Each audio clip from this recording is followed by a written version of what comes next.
tupe moto wa uhai uliowaka zamani,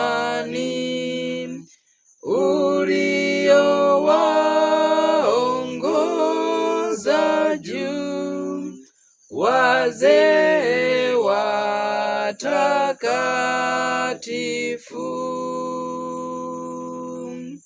Wapi roho iliyokaa moyoni mwa Ibrahimu, kadhalika ndugu Paulo aliwezeshwa na moto. Neema yako haina nguvu siku hizi sawa, kama wakati wa Musa, Ayubu na wa Elia. Zamani za kale Bwana, kumbuka na kwa rehema, ziuishe roho zetu kwa Roho Mtakatifu.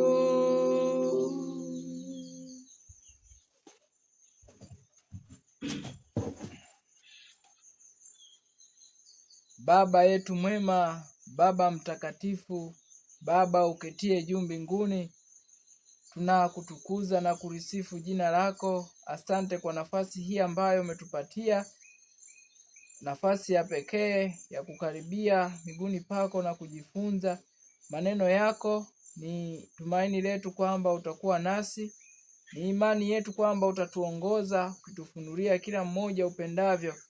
Hata mtazamaji wetu nazidi kumkabidhi mikononi mwako, uwe pamoja naye na uzidi kuwafunulia wote upendavyo. Sifa na utukufu vikurudie wewe. Ndilo ombi letu. Tunaamini kwamba utakuwa nasi tangu mwanzo hata mwisho wa kipindi hiki, kupitia jina la Kristo Bwana wetu tunaomba na kushukuru. Amen. Amen.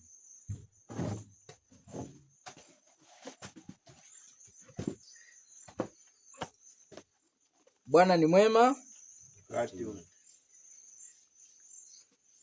Basi ni wakati mwingine ambao Bwana ametupatia nafasi kukutana tena katika tafakari hii ya jioni. Basi niwaalike wote ambao umepata nafasi kutufuatilia kupitia media ya The Final Warning TV. Nasi kwa namna ya pekee tunafurahi kwa uwepo wako, na hatutamani kukupotezea muda, ili kile ambacho umetamani kukipata sana kupitia media hii ukipate kama ambavyo imekusudiwa. Kitabu ni cha Yoeli sura ya 2. Twende tuanze hapo, kitabu cha Yoeli sura ya 2. Na hii itakuwa ni sehemu ya 6, wito wa mwisho wa kujikana nafsi. Sehemu ya 6, wito wa mwisho wa kujikana nafsi. Tutaenda kuangalia katika sehemu hii ya 6 ni kitu gani ambacho Mungu anatamani tukizungumze. Tutaenda kuangalia kile ambacho kitu gani hasa katika sehemu hii ya 6. Tunapoangalia sehemu ya 6, wito wa mwisho wa kujitoa kafara. Wito wa mwisho wa kujitoa kafara, the final call for self sacrifice. Self sacrifice kwa lugha nyingine tunaweza tukasema kujitoa dhabihu.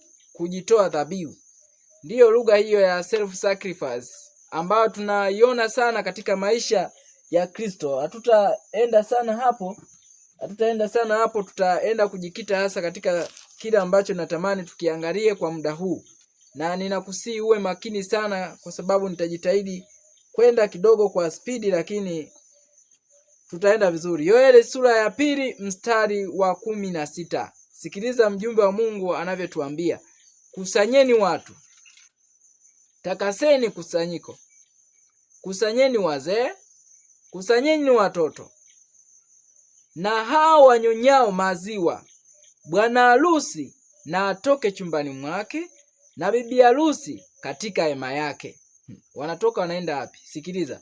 12 anasema 17, hao makuhani wahudumu wa Bwana na walie kati ya patakatifu na madhabahu, na waseme, uwaachilie watu wako, e Bwana, wala usiutoe urithi wako upate aibu, hata mataifa watawale juu yao. Kwa nini waseme kati ya watu, yuko wapi Mungu wao? Yuko wapi Mungu wao? Huo ndio ulikuwa ujumbe wa Mungu kupitia mjumbe wake Yoel, ambao aliutuma kwa watu wake. Nakumbuka katika sura hii kuna vitu vingi sana amevieleza katika sura hii ya pili. Sitachambua sura hii ya pili nini amekieleza, lakini tutaenda kuangalia uzoefu wa mwisho wa watu wa Mungu kabla ya sheria ya Jumapili. Uzoefu wa kila msabato, uzoefu wa kila familia, na tutaenda kugusia kwa namna hiyo. Tutaangalia kila Mwadventista msabato, nini ambacho Mungu anatamani akione, lakini kila familia ya Waadventista wa Sabato. Na hapa ninakupa tahadhari, nitaizungumzia kama familia in general. Sitaenda kuhusiana mambo ya ndoa. Ninajua kuna critics nyingi ambazo na sihitaji sana kuingia huko. Kwa hiyo nitazungumza in general kama familia za watu wa Mungu. Mungu anataka ziweje kama ilivyoandikwa katika neno lake. Kumbuka, mimi kwa binafsi ninaamini kila neno ambalo Mungu amelieleza ni la kweli. Ninaamini kila ahadi ambayo Mungu ameitoa ni ya kweli. Na ninaamini kila neno ambalo Mungu ametuagiza tunaweza kuliishi. Hiyo ndiyo imani yangu. Ninaamini hakuna neno ambalo Mungu ametuagiza ambalo hatutaweza kuliishi, isipokuwa kama tutapuuzia ahadi ile ya Wafilipi 4 mstari wa 13, ninayaweza mambo yote katika yeye atutiaye nguvu. Hiyo ndio itakuwa ni nanga ya pekee ya kuweza kutusaidia kuliweka neno la Mungu katika maisha. And by the way, the truth will not be the truth. Ukweli hautaweza kuwa ukweli mpaka tumeuweka katika vitendo. Kwa hiyo kila ambacho mjumbe wa Mungu, hapa ninacho kitabu kimoja kinaitwa Nyumba ya Mwadventista, siri ya ustawi wa familia. Kwa wale waliotafsiri waliamua kuita jina hilo. Huko sitahoji sana waliwaza nini, lakini kinaitwa Adventist Home ama Nyumba ya Mwadventista kwa Kiswahili. Hiki kitabu naweza nikasema ni suluhisho yaliyoandikwa humu. Ni suluhisho kwa matatizo yote yanayozikabili familia leo. Suluhisho liko humu. Lakini sio kusoma tu, kusoma, kutafakari na kuyaweka katika maisha. Huwa kuna kuamini, huwa kuna kuelewa ukweli, kuna kuamini ukweli, kuna kuishi ukweli. Mara nyingi tunauelewa, lakini mara nyingi tunadai kuamini. By the way, ukweli usio uishi hauamini. Hiyo ndivyo ilivyo. Yaani kitu ambacho haukiishi, tafsiri yake ni kwamba haukiamini. Ndio maana wale ambao watashindwa kwenye jaribu watawekwa kwenye fungu lao na watu gani? Na wasioamini. Kwa nini? Kwa sababu ukweli haujawekwa kwenye maisha. Sasa sitazungumza sana, nitasoma sana. Katika kitabu hiki kina vitu vingi sana. Binafsi ni kitabu ambacho ninakipenda kwa sababu ya vile ambavyo vimeandikwa humu. Mjumbe wa Mungu amepatiwa hekima ya kutosha ya kueleza nini ambacho Mungu anatamani familia za Waadventista wa Sabato, familia za wacha Mungu ziwe. Lakini pale ambapo yanatokea kutokuelewana, kwa sababu ni watu wawili ambao shetani nitakusomea kitu hapo. Nini wakifanye, yote yako humu. Itakuwa ni ajabu kama ni familia kitabu hiki hauna. Ni ajabu. Na sijui namna gani mtavuka jaribu la mbele huko. Kwa hiyo tumia jitihada kukitafuta kitabu hiki, Nyumba ya Mwadventista. kama una familia au unawaza kuwa na familia. Sura ya 55. Hebu tusome hapo, nikusomee kitu kimoja tu, alafu turudi kwenye Yoeli. Nini ambacho ninatamani kukizungumzia sana leo? Uzoefu wa mwisho kwa watu wa Mungu, uzoefu wa kila familia wakati huu wa mwisho. Tunaishi katika siku kuu ya mwisho ya upatanisho. Don't forget. Sura ya 55 inatuambia viwango vya kimaadili. Sasa sikiliza aya ya kwanza kabisa, ndiyo nitaisoma, alafu tutarudi tena wakati mwingine kama Bwana atatuongoza kurudi tena huko. Anasema hivi: Shetani anajitahidi kuipotosha taasisi ya ndoa. Nikwambia nitazungumza kama family in general. Mungu anataka iweje? Kwa hiyo wale ambao watakuwa na maswali, ninajua kunakuwa na wafanya dhiaka wanakuwepo, wako wengi, lakini nitaenda in general. Yule anayetaka kwenda mbali zaidi, maswali huwa yanaruhusiwa, na huwa tunaweka namba za simu mwisho kabisa wa somo. Shetani anajitahidi kuipotosha taasisi ya ndoa. Sikiliza, ilikuwa ni juhudi ya Shetani iliyodhamiriwa, juhudi ya Shetani iliyodhamiriwa katika zama zilizotangulia gharika kuu. Yani zama zilizotangulia ni kipindi cha gharika.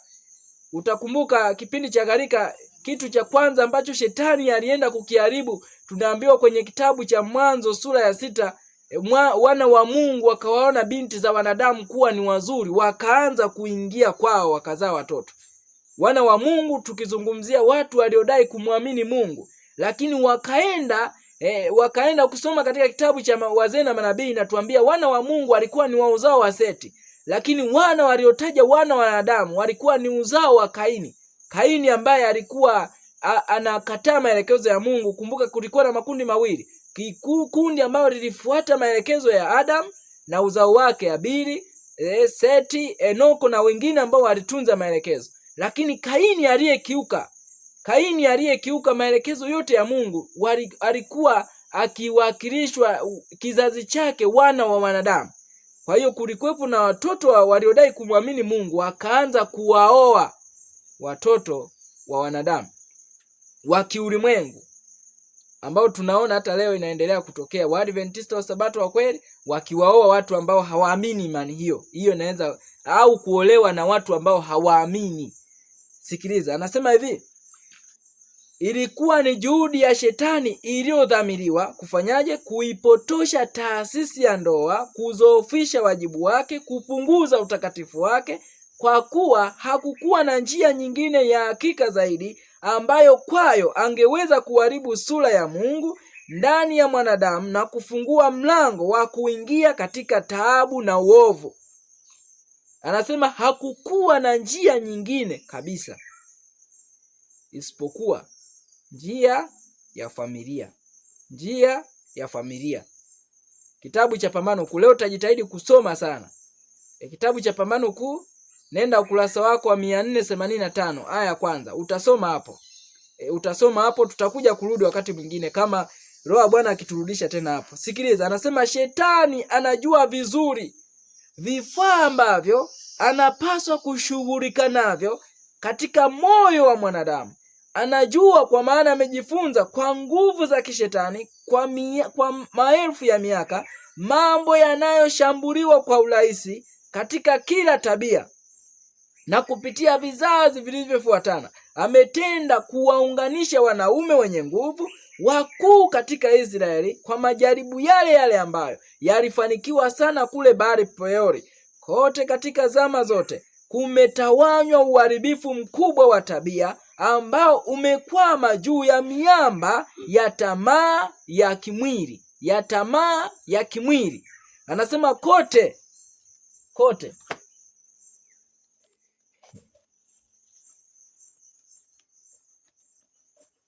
Uzoefu wa mwisho. Katika wakati huu wa mwisho tunatambua na ninatambua, na kitu ambacho ninatamani ukitafakari, ikiwa unasikiliza na ni mtu ambaye una familia, eza una mke na watoto, una mme na watoto, ama una mme hauna watoto whatever, lakini ni familia, unaanza kutathmini. Kumbuka tupo karibu kabisa na mwisho. Tumeshuhudia masomo mengi yaliyotangulia, hata mijadala ambayo tulisikiliza, tuliona kabisa sheria ya Jumapili inagonga hodi bungeni, na ni nani ajuae kama mwaka huu kapitishwa hatua ya kwanza, nani ajuae? Lakini swali hivi, kama ndio imepitishwa, maana sheria ya Jumapili itakuwa ni kama utani. Yaani wakati ambapo kwenye ukurasa wa 406 ama aya ya mwisho ya kitabu cha Pambano Kuu sura ya 28 inatuambia wakati rehema ikifungwa mambo yatakuwa ni kawaida. Hakuna atakayejua. Hebu naomba nikusomee hiyo sentensi moja. Ngoja nikusomee hii sentensi kwenye kitabu cha Pambano Kuu. Hakuna atakayejua, yani kuna mshtuko fulani, hakuna. Ona hapa jinsi mjumbe wa Mungu anavyotuambia 406 aya ya mwisho sura ya 28 Pambano Kuu. Anasema hivi: wenye haki na waovu bado watakuwa wanaishi duniani katika hali yao ya kufa. Watu watakuwa wakipanda na kujenga, wakila na kunywa, wote wakiwa hawafahamu kwamba uamuzi wa mwisho usiobadilika umekwisha tamkwa katika patakatifu pa mbinguni. Wote wakiwa hawafahamu. They know nothing about the heavenly declaration. Uamuzi wa mwisho umekwisha tamkwa mbinguni. Watu watakuwa hawafahamu. Waadventista wa Sabato rehema ikifungwa watakuwa hawafahamu. Kwenye hatua ya kwanza tu wengi watakuwa hawafahamu. Na unakuta wengi watakuja kushtuka kwenye tangazo la kulazimishwa. Wengi watashtuka hapo. Tangazo lile la kulazimishwa. Na ndipo tutarudishwa kwenye kitabu cha Mathayo sura ya 25 mstari wa kwanza mpaka wa 14, kisa cha wanawali 10 wenye hekima 5 na wapumbavu 5. Ndipo wengi wakishtuka in a long time. Hatari ya kuchelewa kuamka. Wanataka kuamka katika wakati ambao sio sahihi na kutaka kufanya matengenezo, kutafuta kupata transformation of their characters, kutafuta kuweka sawa familia zao within a long time. Wengi watashtuka wakati huo.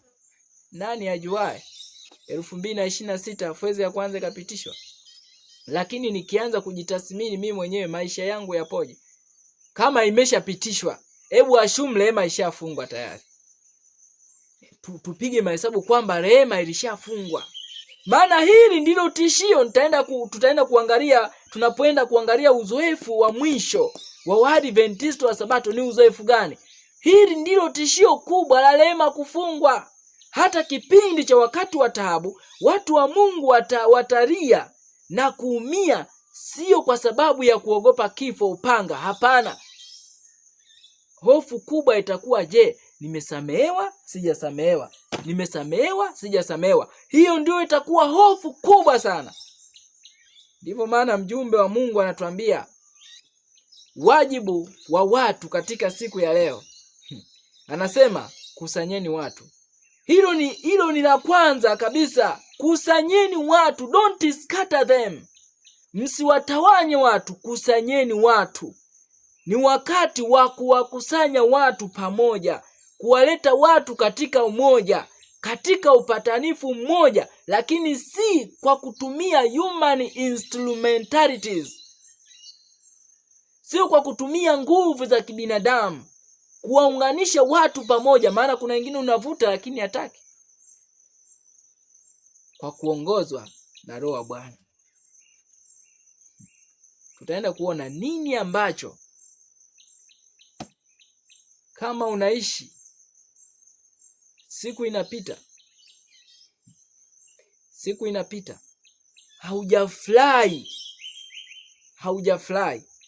haujatabasamu, iwe na mke wako au na mme wako, ujue kuna shida. Wiki inapita, mwezi unapita, hata tu hujawahi kumkumbatia, kuna shida. Nikwambia nitazungumza kama family in general. Sitajikuta masomo ya kama inavyoelezwa. Pale nitakapoguswa nitafika, lakini nitazungumza in general. nini kifanyike kwa familia zinazougua? Nini kifanyike? Hicho ndicho ambacho nitakuja kukieleza. Uzoefu gani wa mwisho kwa kila Mwadventista msabato? Je, Mungu alichokieleza kwenye Adventist Home ni uongo? I can't believe so. Siwezi kuamini kwamba hiki ni uongo. Nitaenda kukuonesha tatizo liko wapi. Tatizo kubwa liko wapi? Kumbuka series yetu inaitwaje? The Final Call for Self-Sacrifice. Self-Sacrifice. Na hapa ndipo nitajikita sana. Self-Sacrifice. Tutakachoenda kuangalia ni kitu cha kukitathmini. Kusanyeni watu. Litakaseni kusanyiko.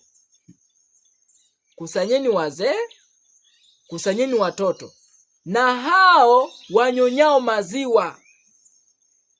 Utakuja kuona ni kitu gani hapo. Kuleta umoja, kuleta muungano, kuleta maelewano ndani ya familia. Ndani ya familia. Utaona katika pendekezo la Heritage Foundation waliolipeleka bungeni, na ndipo utaona nini ambacho Mungu anatuambia leo. Pendekezo ambalo lilipelekwa na Heritage Foundation la kupendekeza Uniform Day of Rest, ambayo ni Sunday, pendekezo la kuwepo kwa siku moja ya pumziko, ambayo ni sheria ya Jumapili. Walichokisema nini? Kuwepo kwa siku hii ya Jumapili ya kupumzika ili kuziokoa familia. Ili kuziokoa familia. Ninajaribu kufikiria kwa nini wanalenga hapa. Shetani anajua hakuna mahali pengine pa kuingilia.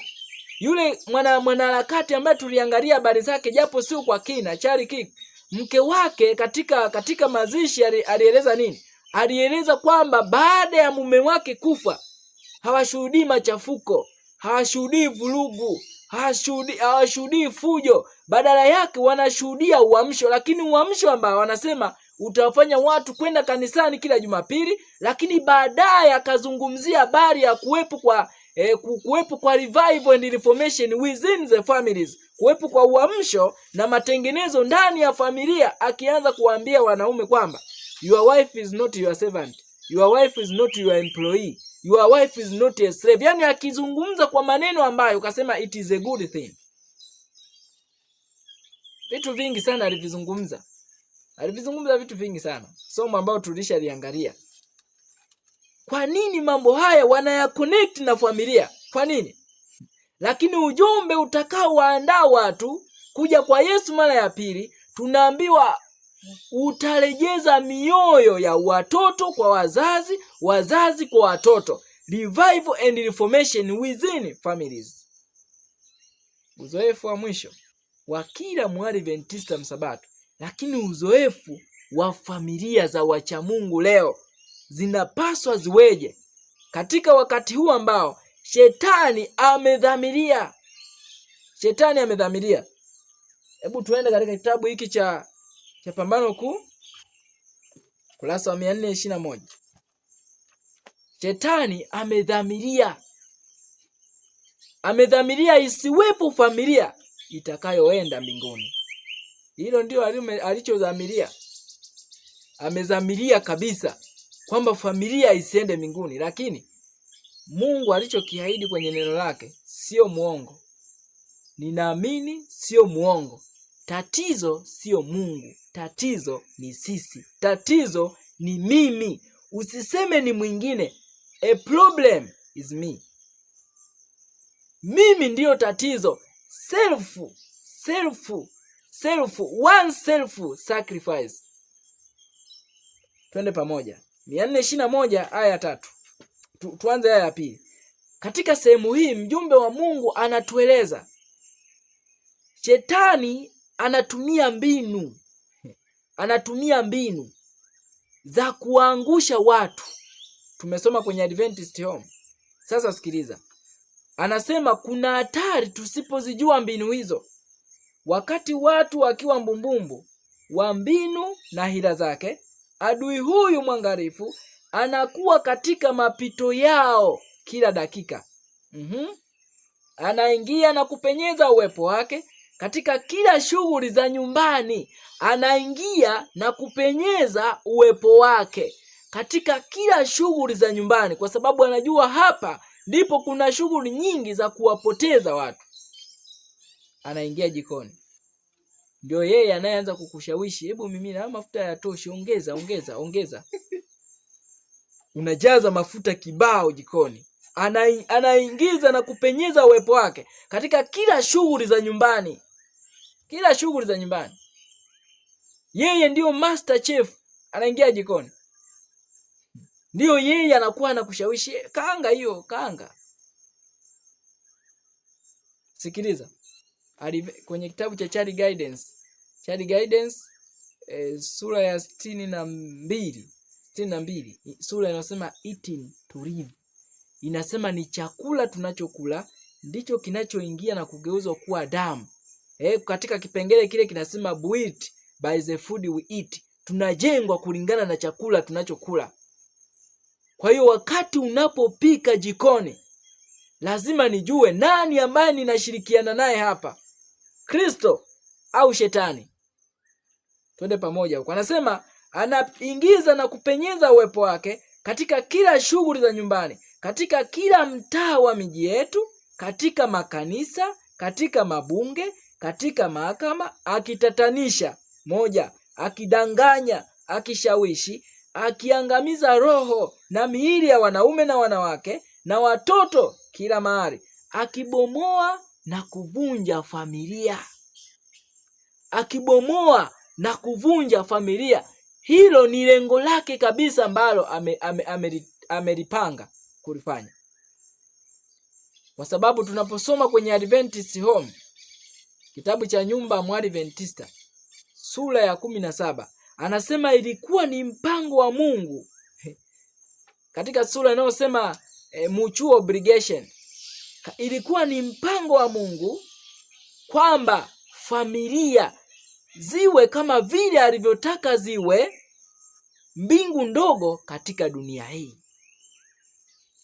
Huo ndio mpango wa Mungu, kwamba familia zote ziwe kama mbingu ndogo, zionyeshe tabia ya kimbingu katika dunia hii.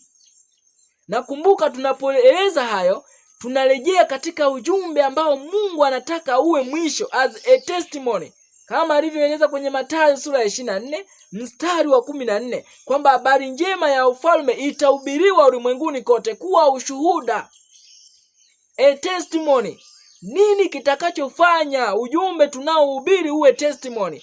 Nini kitakachofanya ninachokiamini na kukihubiri kiwe testimony? Ni pale hiki ninachokihubiri nikiweke katika maisha, ndipo kitakuwa testimony. Lazima kiwekwe kwenye maisha, ndipo itakuwa ni ushuhuda. Sikiliza. Anasema hivi, akibomoa na kuvunja familia, akipanda chuki. Shetani ndio mpango wake kupandikiza chuki, kupandikiza hasira inayoenda kuzaa chuki. Mind, Characters and Personality, Volume 2, ukurasa wa 524, aya kwanza. Hasira, chuki, muasisi wake ni Shetani, kwa sababu yeye ndio anayoipanda wapi? Ndani ya mioyo ya wanadamu. Sikiliza. Anasema fitina, anapanda fitina, mashindano, ugomvi, akichochea uhaini na mauaji. Na ulimwengu wa Kikristo huonekana kuyaona mambo haya kama ni mpango wa Mungu, kwamba Mungu ndiye aliyekuwa amepanga yatokee na kwamba ni lazima yaendelee kuwepo. Wakati anayepanga ni Shetani, anayepanda ni Shetani, alafu ulimwengu wa Kikristo unaonekana kana kwamba kuamini mambo haya ni Mungu ndiye anayeyaweka na kwamba ni lazima yaendelee kutokea. Lakini nani anapanda? Ni Shetani mwenyewe. Sikia. Hao makuhani, mstari wa 17. Kabla hatujaenda 17, rudi katika hayo mistari miwili ya mwisho. Mstari wa 16 anasema bwana harusi na atoke chumbani mwake na bibi harusi katika hema yake. Watoke kuamka bwana harusi, bibi harusi, wote wawili kuwepo na uamsho, kuondokana na kulala.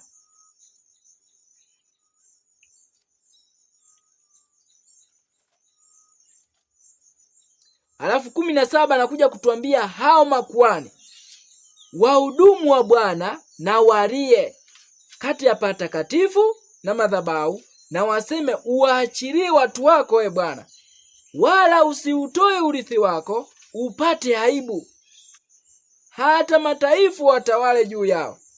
Kwani waseme kati ya watu, yuko wapi Mungu wao? Hao makuhani, hao akina baba na walie. Hapa ndipo baba anapopewa jukumu la kulia kati ya ukumbi na madhabahu. Sikiliza, ni kwa nini anapewa jukumu hilo? Hebu tusome kidogo. Kitabu hiki ni cha Nyumba ya Mwadventista, sura hiyo ya 17. Sababu inayotajwa hii sura ningependa kuipendekeza, inahitajika kuisoma. Ni sura ambayo inahitajika kuisoma yote. Katika moja ya aya katika sura hiyo 17 anatuambia husband must be as a savior of his family, kwamba mume anapaswa kuwa kama mwokozi kwa familia yake. Hiki ndicho anachotueleza katika kitabu cha Yoeli, hao makuhani kwa mujibu wa familia. Lakini tutarudi kueleza makuhani kwa mujibu ya wahudumu katika nyumba ya Bwana, wachungaji na wote ambao wamewekwa kuwa wahudumu. Anasema walie kati ya patakatifu na madhabahu, wakisema, uwaokoe, uwaachilie watu wako e Bwana. Tunakumbuka Yesu akikaribia katika kufunga kazi yake, aliomba ombi moja akisema, Baba, uniokoe katika saa hii. Akiwa anaelekea katika ministry mwisho mwa kazi ile, aliomba, Bwana, uniokoe katika saa hii. Tuko katika kipindi muhimu sana cha historia ya dunia hii. Hebu twende pamoja katika kitabu cha Mathayo sura ya 26. Mathayo sura ya 26, tukaone ni kitu gani hasa ambacho Bwana anatamani tukifikie katika wakati huu wa mwisho, tunapoelekea ukingoni kabisa mwa kufungwa kwa historia ya dunia hii. Kila mtu wa Mungu anayeitwa kwa jina, kila Mkristo wa kweli, kila ambaye anatarajia kuonana na Kristo ambaye anakuja hivi karibuni, tuna kitu cha kufanya ambacho Bwana anatamani kuzungumza nasi. Twende katika Mathayo sura ya 26. Mathayo sura ya 26 inatuonyesha matukio ya mwisho kabisa ambayo Kristo alikutana nayo kabla ya kwenda kukabiliana na jaribu lile kuu la mwisho. Matukio ya mwisho kabisa. Na katika sura hiyo ya 26 tumeonyesha cha kwanza, Yesu akienda kula Pasaka na wanafunzi wake. Lakini baada ya Pasaka tunaona Yesu anawafunulia kuwaonyesha kwamba kati yao kuna mmoja atawasaliti. Na tunaona baada ya hayo Yuda anakasirika, anaondoka. Sasa weka akilini, Yuda alipoondoka alienda wapi? Alienda kwa wakuu wa makuhani. Wakuu wa makuhani walikuwa wapi? Walikuwa kule kwenye hekalu mjini. Alienda mjini. Aliwaacha wanafunzi wale 11 wakiwa na Yesu. Wale waliendelea kubaki kumsikiliza Yesu. Kumbuka, ninahitaji tuende tuone, mimi binafsi, wakati maisha yangu ya kiroho yakiwa bado yanazorota, ni kitu gani nifanye kwa ajili ya kuamka. Lakini mimi nikiwa pamoja na familia yangu, ninapotathmini kuona kwamba bado kuna kitu ambacho bado sijakifikia. Na ndio maana wengi tunahitaji kutiana moyo. Katika kitabu cha Hell Writings sura ya 7, maandiko ya awali sura ya 8 inatuambia ni wakati ambao unahitajika kufarijiana na kutiana moyo. Lakini tutaenda kuona ya kwamba kuna wakati hii haitawezekana. haitawezekana. Kuna wakati hautahitaji kutiwa moyo na mtu, hautahitaji kufarijiwa na mtu. Kuna wakati huo tunauendea. Kwa hiyo ndio maana lazima tuanze kujizoesha sisi wenyewe kutiwa moyo na neno la Mungu. Lakini hiyo haitoshi. Kitabu cha Matukio ya Siku za Mwisho, ukurasa wa 53, tunaambiwa tunakwenda kwenye nyakati ambazo neno la Mungu tutanyang'anywa. Biblia hizi tutanyang'anywa. Ni nini ambacho kitatutia moyo? Leo unaweza ukawa na simu ukampigia rafiki yako mkaongea, lakini haya ni madude tu ambayo tutayatupa hivi karibuni. Ninaweza kupata furaha bila kuwa na simu yangu? Hilo ni swali ambalo natakiwa niwe nalo akilini. Je, nikiondolewa simu alafu nipo katika hali ya kukata tamaa, je, ninaweza kurejesha furaha yangu? Kama haiwezekani, bado kuna kitu kina shida. Bado kuna shida. Kama haiwezekani, bado kuna shida. Na ndipo utaona ni nini ambacho ni uzoefu gani ambao uko mbele yetu, ambao tunaona Yesu ilifikia katika kipindi hicho. Alipita katika uzoefu huo ambapo alihitaji faraja za watu, haikuwezekana. Na huo wakati unakuja kwa kila mmoja unakuja. Katika Mathayo sura ya 26 tunaonyeshwa Yesu baada ya kuwa wamemaliza kula Pasaka, lakini baada ya kuwa wametoka, utasoma mstari wa 29-30, baada ya walipokwisha kuimba na wanafunzi wale 11, Yuda akiwa ameshatoka kwa hasira, ameenda zake huko kwa makuhani kwenda kuongea nao kwa hasira alizokuwa nazo baada ya kuambiwa ni msaliti. Yesu baada ya kuimba akawachukua wanafunzi wake, wanaelekea wapi? Kabla hatujasoma kitabu cha Mathayo, tusome kitabu cha Luka 22 mstari wa 39. Akawachukua, walikuwa akielekea wapi? 22:39. Sikiliza, anasema hivi: akatoka akaenda mpaka mlima Mizeituni, kama ilivyokuwa desturi yake. Wanafunzi wake nao wakafuatana naye. Kwa hiyo walitoka wakaelekea kwenye mlima wa Mizeituni, akaenda mlimani kama ilivyokuwa desturi yake. Kumbe ilikuwa ni desturi ya Yesu kwenda milimani. Lakini swali la kuuliza, kwa nini Yesu alikuwa anapenda kwenda milimani? Kuomba alikuwa akienda milimani, kukesha alikuwa akienda milimani. Lakini hapa tunaenda kuona Yesu anawachukua wanafunzi wake wote. Mara nyingi alikuwa akienda peke yake. Mara nyingi ni mara ile tu ambayo tunaona aliwachukua Petro, Yohana na Yakobo akapanda nao kule mlimani. Lakini mara nyingi hii ya jioni alikuwa akienda peke yake. Leo akawachukua wanafunzi wake wote akaenda nao. Mtu akitaka kuwa mtumishi wangu, alisemaje? Na anifuate. Mimi nilipo ndipo na mtumishi wangu atakapokuwapo. Mtu akinitumikia, Baba yangu atamheshimu, nami nitampenda na kujidhihirisha kwake. Yesu aliyasema maneno hayo kwenye kitabu cha Yohana 12 mstari wa 26. Aliyasema maneno hayo, akawachukua wanafunzi wake akaenda nao kwenye mlima wa Mizeituni.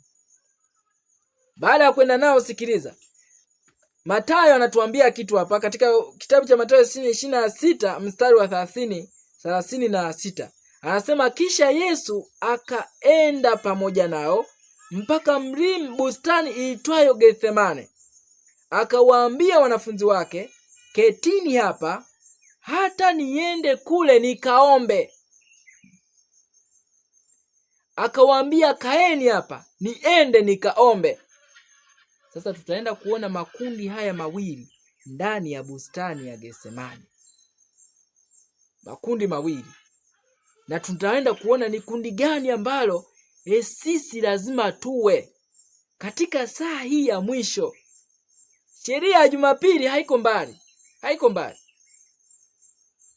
Haitoshi kujua inakuja, haitoshi kuamini inakuja. Inachotakiwa kujua wakati sheria ya Jumapili inakuja. Kama tunavyoona inagonga hodi, lakini swali la kujiuliza ni kwamba je, kanisa la Waadventista wa Sabato North American Division hawakujua kwamba kuna project 2025? Kwa sababu ilikuwepo tangu 2000 ngapi? 2020 na tangu 2022 ilikuwepo. Lakini hiyo haitoshi. Kiongozi aliyekuwa rais wa General Conference ambaye alikuwa ni Ted Wilson, wakati alipoulizwa na ilikuwa kama 2020 hapo 23, alipoulizwa kwamba je, tunasikia kwamba sheria ya Jumapili inakuja, watu wanatangaza huko, wanahubiri inakuja, wewe unasemaje? Alisema neno moja, Sunday law, there is no hakuna kitu kama hicho in the pipeline. Alisema nothing that so in the pipeline. Hakuna kitu kama hicho ndani ya bomba. Yaani hakuna taarifa ya kweli. Alisema hiyo ni rumors, kwamba ni uzushi unaoenezwa tu, ni uzushi. Lakini angalia, hii ni 2026. Sunday law in the White House. Pendekezo linapelekwa White House. Na hii sio utani. Lakini ni kama masiala hivi, kama masiala. Na itapita hivyo hivyo taratibu. Kwa nini pendekezo hili la kuonesha kana kwamba wanapinga linapelekwa miaka hii ya leo? Na miaka hiyo yote ilikuwepo tangu zamani. Kwa nini hawakuambia watu, jamani, kuna project hii? Badala yake watu waliokuwa wakizungumza mambo ya project 2025 wanashutumiwa kwamba wanapanga muda. Na wako wengi ambao leo kwa sababu ya upofu na kwa sababu we don't need Jesus to come. Huo ndio uhalisia. Hatutaki Yesu aje, hatuna mpango wa kuondoka mbinguni. Tunaishia kusema muda unavyokaribia, ukaribu wa wakati unaopingana na our worldly interest, matamanio yetu ya kidunia, tunaanza kusema wanapanga muda.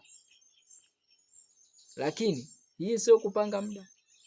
Huu ni uhalisia kabisa. Usishangae kwa nini mtunga Zaburi anaandika, Bwana alipowarejeza mateka wake toka Sayuni, tulikuwa kama watu waotao ndoto. Kwamba juzi tu nilikuwa Mwanza. Mbona mapema? Zaburi 126. Anasema Bwana alipowarejeza mateka wake kutoka Sayuni, tulikuwa kama watu waotao ndoto. Mateka. Hebu tuende kwenye kitabu cha Pambano Kuu. Mjumbe wa Mungu anapozungumzia hawa mateka. Tuende kwenye kitabu cha Pambano Kuu. Kitabu hiki ni cha Pambano Kuu. Kitabu hiki ni cha Pambano Kuu. Ngoja nikusomea hapa nini ambacho Bwana anatuambia. Wakati shetani akifanya ulimwengu kuwa mateka. Twende katika ukurasa wa 541 kwa wewe mwenye nakala hii. The Great Controversy, page 656. Aya ya pili anasema hivi, mshindo utafika hata mwisho wa dunia. Maana Bwana ana mashindano na mataifa, atateta na watu wote wenye mwili, na waovu atawatoa wauawe kwa upanga. Bwana ana mashindano na mataifa. Mbona mataifa wanafanya ghasia? Kwa nini leo mataifa wanafanya ghasia? Mara Irani, mara Marekani, mara Urusi, mara China. Na tunaenda kwenye wakati ambao ulimwengu ni kama bomu linaloumuka. Bomu linalotaka kulipuka. Ni pepo tu wanaoendelea kushikilia. Lakini Roho wa Mungu anazidi kuondolewa duniani. Taratibu lakini kwa uhakika. Roho wa Mungu anaendelea kuondolewa duniani. Prophet Sendikins anasema muda si mrefu tutashuhudia huzuni katika dunia ambayo hakuna uwezo wa kibinadamu utakaoweza kuiondoa huzuni hiyo. Sikiliza. Anasema hivi, kwa miaka 6,000 pambano kuu limekuwa likiendelea. Mwana wa Mungu na wajumbe wa mbinguni wamekuwa katika mapambano na mamlaka ya mwovu, kuwaonya, kuangazia, kuwaokoa watoto wa wanadamu. Na sasa wote wamefanya maamuzi yao. Waovu wameungana na shetani kikamilifu katika vita yake na Mungu. Muda umewadia wa Mungu kuthibitisha mamlaka ya sheria yake iliyovunjwa. Sasa pambano sio na shetani peke yake, bali na wanadamu pia. Bwana ana mashindano na mataifa, atawatoa waovu wauawe kwa upanga. Kwa upanga. Sikiliza, tuone kitu kingine. Kuna kitu kingine hapa natamani nikusomee. Kipo kitu kingine hapa ambacho ninatamani nikusomee hapa. Twende huku ukurasa wa 555.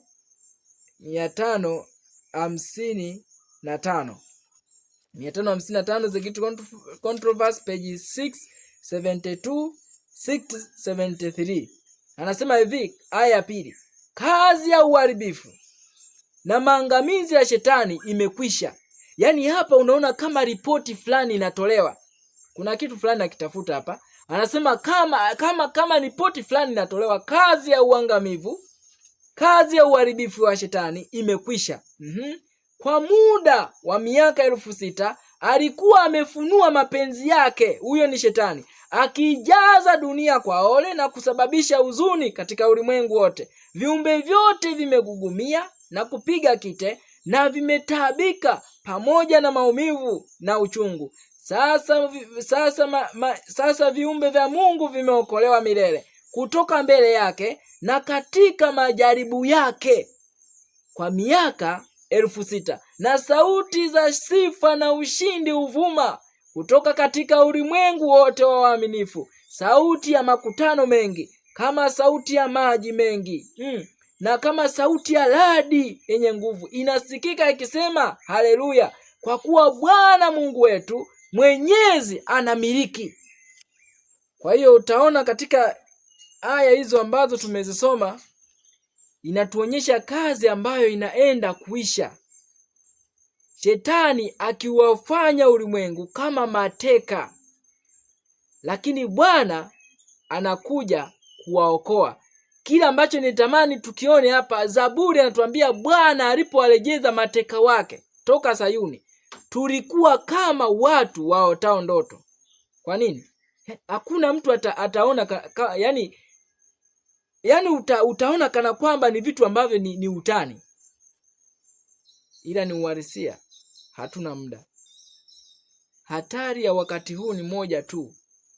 Tupo katika wakati ambao mambo yapo katika namna ya kawaida, na kutokuamini ni jambo ambalo, kadiri unavyojiweka katika hali fulani, unajiweka katika hali ya kutokuamini kwamba muda unakwisha.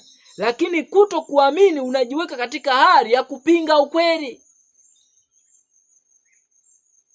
Unaweza usiseme kwamba mimi siamini, lakini maisha, mipango ulio nayo itaonyesha ya kwamba hauamini. Kwa mfano leo tunashuhudia makanisa mengi, na haya mambo tutayangalia tu. Utaona hii idara, hata idara ambayo tumekuwa tukijifunza, na ndipo utaona wajibu wa familia, wazazi, kukaa leo, tutaenda peke yetu ama tutaenda na watoto wetu ama tutabaki wote. Misri, wakati Musa wanataka kutoka Misri, Farao alileta pendekezo. Farao ambao aliwakilisha shetani pale, alileta pendekezo la kwanza, nendeni watu wazima, watoto waacheni. Na pendekezo hilo amelileta tena leo. Wazazi wakijidanganya wanaweza kwenda peke yao, watoto wanawaacha warukeruke gwaride. Na utakuja kuona, tutaangalia sasa hivi wanafundishwa silaha. Silianza kama utani. Sasa hivi tayari wanafundishwa silaha. Huko ndo tunakoelekea. Kumbe hili ni jeshi ndani ya kanisa. Jeshi liko ndani. Wanafundishwa vitoto siwezi kuamini kwamba mtoto wa miaka 10 mingapi anaenda kufundishwa silaha, mzazi wa huyu mtoto asalimike. Hakuna muujiza huo. Hakuna muujiza huo. Tutaona Mungu akitujalia mbele ya safari, tutaona. Kwa sababu uovu haujawahi kufichwa usionekane. Hauwezi ukaigiza. Yaani utaenda, kuna wakati utadhirika. Huu ni wakati wa mwisho. Hatua ya mwisho kabisa. Na mbele yetu kuna uzoefu wa mwisho. Yesu akishiriki Pasaka yake ya mwisho na wanafunzi wake, akiwaambia sitakunywa tena mzao wa mzabibu mpaka watakaposema amebarikiwa yeye ajaye kwa jina la Bwana. Alisema sitakunywa tena, ndio ilikuwa ni tukio la mwisho kabla ya kwenda kwenye uzoefu unaofuata, kabla ya kwenda msalabani Kalvari. Na sisi tuna uzoefu huko mbele yetu kabla ya kwenda Kalvari. Na kila Mwadventista ni lazima apite hapo. Kila familia lazima ipite. Kila mmoja lazima apite. Yule ambaye alikataa kupita hapo, wanafunzi wale 11 walienda bustanini. Ingawa wao walienda bustani, ila walienda kulala. Hawakuenda kufanya kile Yesu alichokifanya, ambacho utaona katika fungu la 37. Sitasoma yote, vingine nitaenda ili kuchukua kile ambacho nilitamani tukipate katika kama muktadha wa somo letu. Utasoma katika aya 37, 39, 41 mpaka 44. Utaona ya kwamba Yesu jukumu aliloenda kufanya pale Getsemane ilikuwa ni kuomba. Lakini wanafunzi wake walienda kulala. Wapi? Bustanini. Wakiwa wanapulizwa na upepo wa miti, walikuwa wakilala tu. Walikuwa wakilala. Lakini Yesu aliwaambia ombeni, msije mkaingia majaribuni.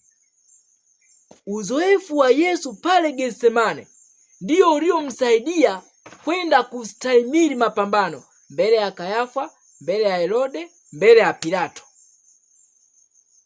Uzoefu aliopitia pale ndio uliomsaidia kwenda kushinda jaribu lile. Lakini wanafunzi hawakuelewa. Kwa sababu walilala, hawakupata uzoefu ule ambao ungewasaidia kushinda jaribu lile lililo mbele yao. Hao walikuwa ni mitume wa Kristo. Lakini hilo linarudi tena kwetu. Kitabu cha Pambano Kuu, ukurasa wa 492. Pambano Kuu, ukurasa wa 492. Sikiliza mjumbe wa Mungu anavyotuambia, uone nini ambacho kinakuja kwetu sisi wenyewe. 492 aya ya mwisho. Anasema kabla ya kusulubiwa kwake Mwokozi, aliwaeleza wanafunzi wake kwamba atauawa na kufufuka tena katika kaburi. Anasema na malaika walikuwepo kwa ajili ya kuyakaza maneno katika akili na ndani ya mioyo. Lakini wanafunzi walikuwa tu wakitafuta ukombozi wa muda kutoka kwenye mamlaka ya Warumi. Aliwaeleza yote, lakini wao walikuwa wakitafuta kitu kingine, wakitafuta ukombozi, a temporary redemption, kutoka kwenye Roman yoke, utumwa wa Kirumi. Ndicho alichokuwa nakitafuta. Na utaenda kuona hata sisi tunaweza kwenda kuangukia katika hili. Sitaki kuwa mtumwa wa bosi fulani kwenye ajira, lakini ninatoka kwenda kutafuta labda mashamba mengi ili kutafuta kile mafanikio ya dunia hii. Tutaenda kuona umeenda Getsemane kutafuta nini?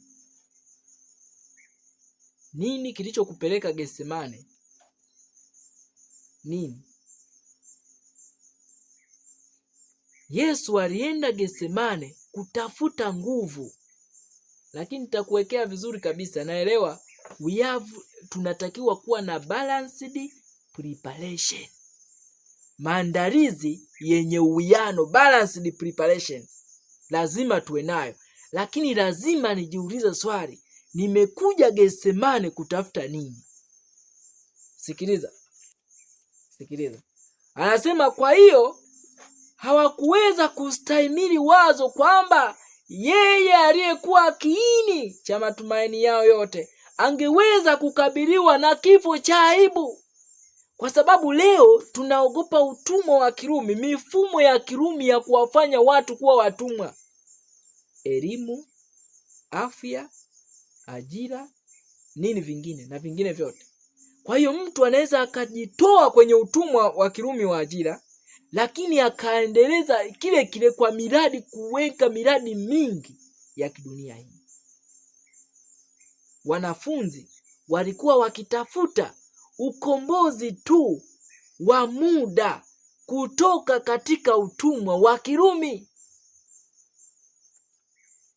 Sikia, maneno ambayo walipaswa kuyakumbuka yaliondolewa kutoka katika akili zao, na wakati muda wa majaribu ulipokuja uliwakuta hawakujiandaa. Kwa hiyo walipuuzia yale maneno. Ngoja tuone nini anachokuzungumza kwetu. Kifo cha Kristo kiliharibu matumaini yao yote, kana kwamba hakuwa ametangulia kuwaonya. Hali kadhalika mambo yanayokuja mbele yetu yamefunuliwa mbele yetu kwa wazi kabisa katika unabii, kama yalivyofunuliwa kwa wanafunzi kwa maneno ya Kristo. Mambo yanayokuja mbele yetu yamefunuliwa kwa wazi kabisa. Leo tunashuhudia kabisa sheria inagonga bodi, lakini wengine wanasema hiyo ni AI. Yaani sijui. Wako wengi wanasema hiyo ni AI. Kama ni AI wamedukua sasa media ya kanisa. Maana ni habari inatolewa na kanisa, bado mtu anasema hii ni AI. Sikia. Anasema matukio yanayohusiana moja na kufungwa kwa rehema na kazi ya maandalizi kwa ajili ya wakati wa taabu. Kufungwa kwa rehema, kazi ya maandalizi kwa ajili ya wakati wa taabu. Anasema vimeelezwa wazi. Matukio yanayohusiana na kufungwa kwa rehema, lakini yanayohusiana na kazi ya kujiandaa kwa ajili ya wakati wa taabu, vyote vimeelezwa wazi. Lakini sikiliza, anasema lakini watu wengi sana hawazijui kweli hizi muhimu kuliko kama zisingefunuliwa kamwe.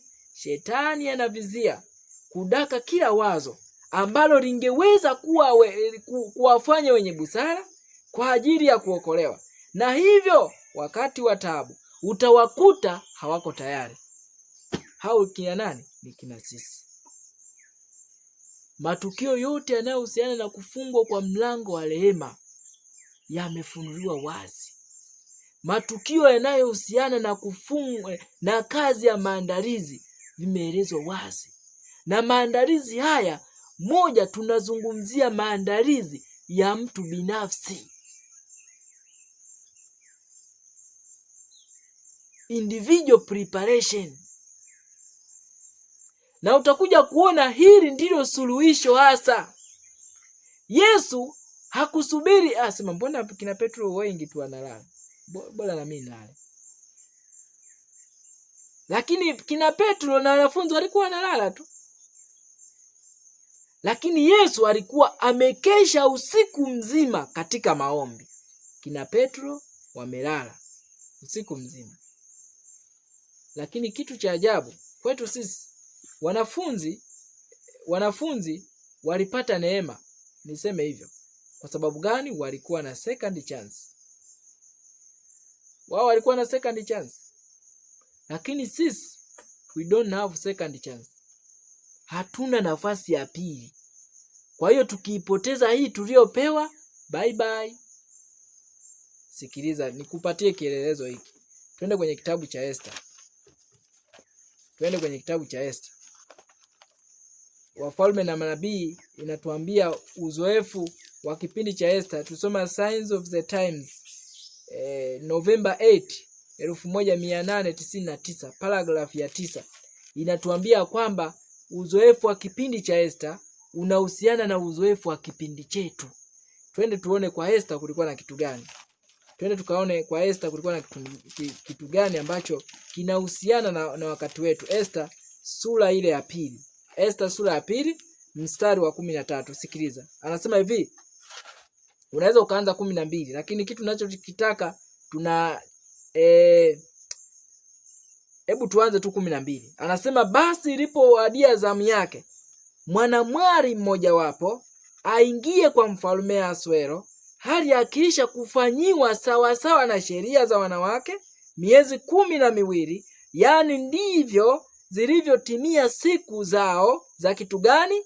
Za utakaso, miezi 6 kwa mafuta ya manemane na miezi 6 kwa manukato na vifaa vya utakaso vya wanawake. Nilikwambia hiki anapozungumza pia hata na uone anataja kabisa ilikuwa ni wanawali.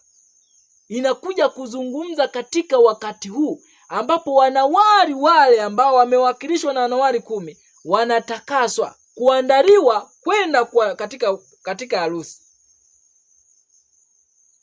Na hata leo katika hali ya kidunia, bibi harusi akiwa anakaribia kwenda kufunga ndoa, wanamwandaa, wanamfanyia utakaso. Lakini wengi leo kwa kumcounterfeit wanatumia Babylonian tools of sanctification.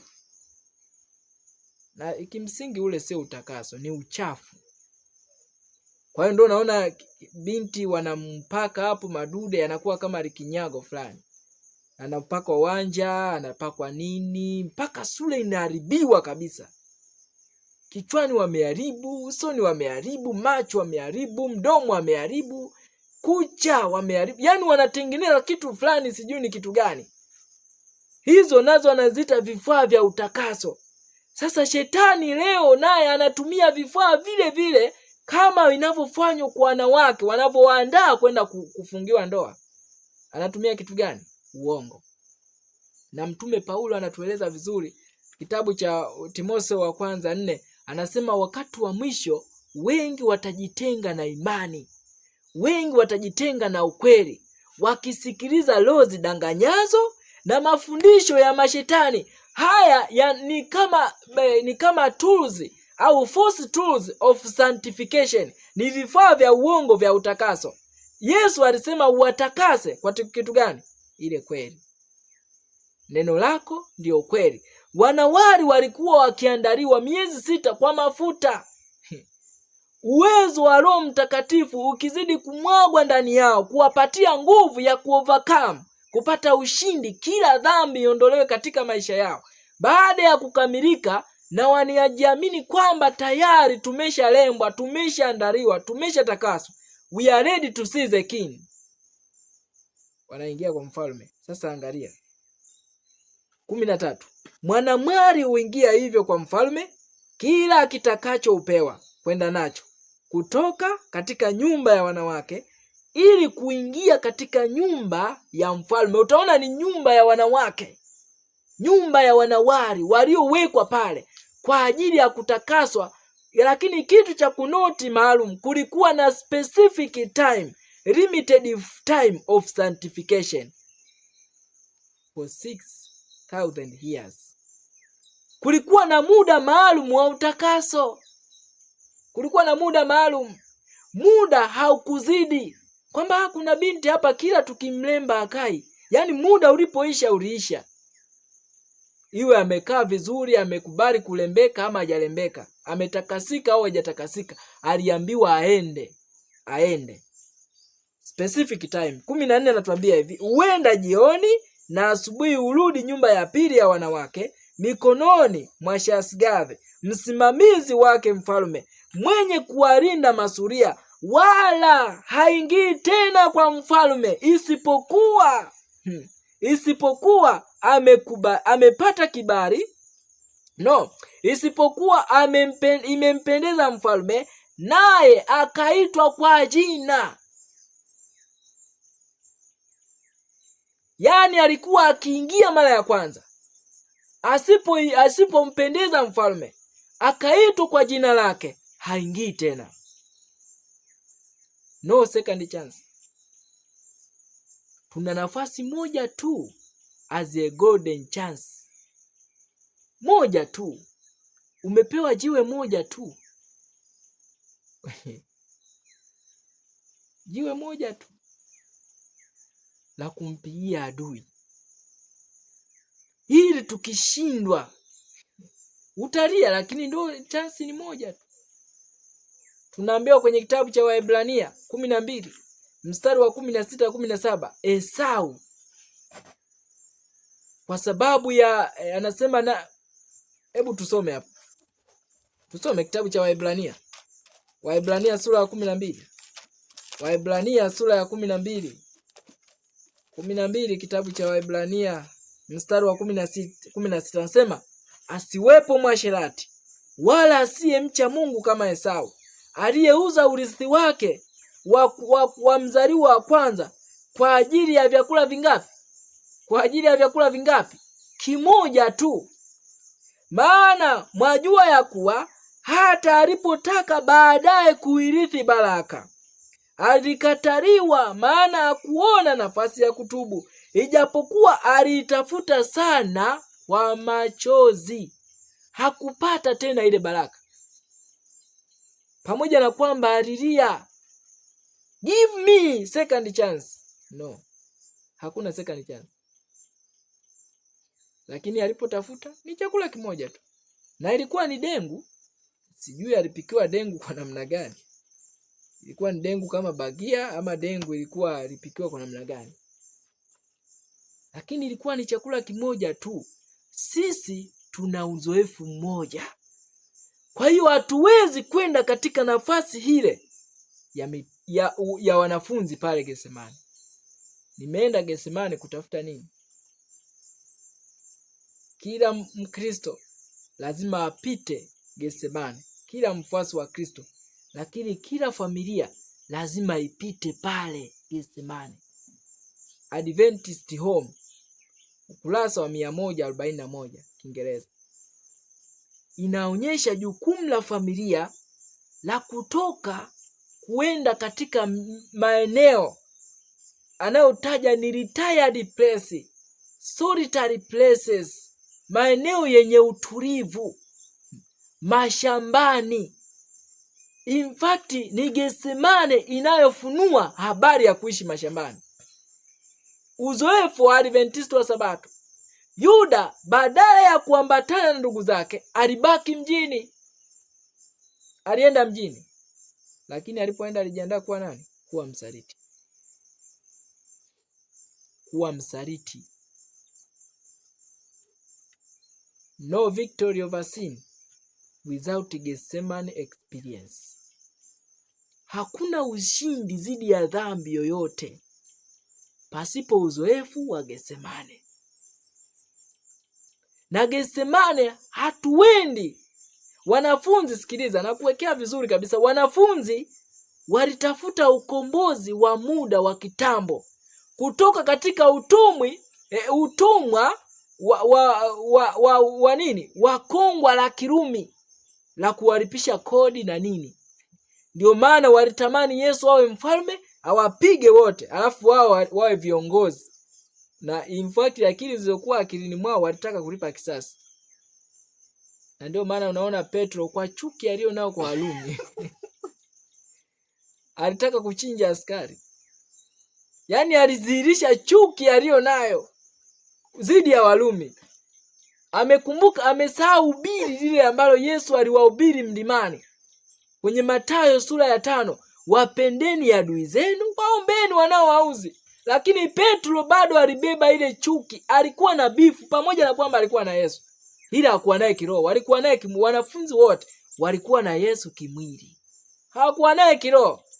Yaani Yesu tangu ameitwa, Petro ameitwa, ameishi naye miaka yote ile mitatu, bado alikuwa na bifu dhidi ya Warumi.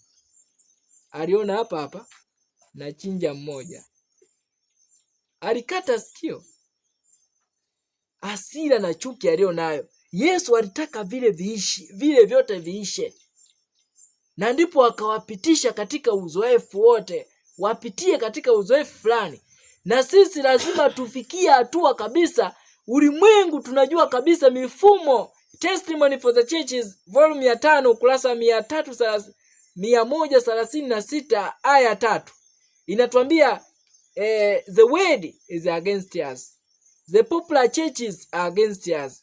The laws of the land will soon be against us. Ulimwengu upo kinyume chetu. Makanisa maarufu, madhehebu ya kimfumo, yani unapozungumzia makanisa maarufu unazungumzia organized churches, madhehebu yaliyo katika mfumo. Roman Catholic, Lutheran Church, Mennonite Church, Seventh-day Adventist Church as an organization yatakuwa kinyume na wanafunzi wa Yesu. Hata hiyo mfumo wa kanisa la Wasabato utakuwa kinyume, na in fact upo kinyume. Upo kinyume kabisa na wanafunzi wa kweli wa Yesu leo. Upo kinyume. Na utakwenda kuwasaliti wote wa Sabato wa kweli. Angalia leo wakati sheria inaendelea, nani anakuambia leo jamani tunatakiwa kuishi mashambani? Nani atakwambia hivi? Kwa sababu wanataka kuandaa watu kuwa Yuda Iskarioti, kwenda kuwasaliti ndugu zao. Na kila anayekataa ujumbe wa kwenda Getsemane anajiandaa kuwa msaliti. Yani automatically utakuwa msaliti tu. Kwa sababu tabia inajengwa kulingana na mvuto wa jamii inayokuzunguka. Lutu, nataka nikuonyeshe uhalisia kabisa ulivyo. Lutu alikaa mjini na familia yake. Alijitahidi kuwafungia watoto wake ndani. Alijitahidi akizani kuwazuia dhidi ya maovu, ila ni mjini. Angalia, walikuwa akienda kwa ndugu zao wanaangalia, sijui kulikuwa na TV au kulikuwa na nini, mpaka wanakuja kumbaka baba yao. Walijifunzia wapi? Si ni mjini?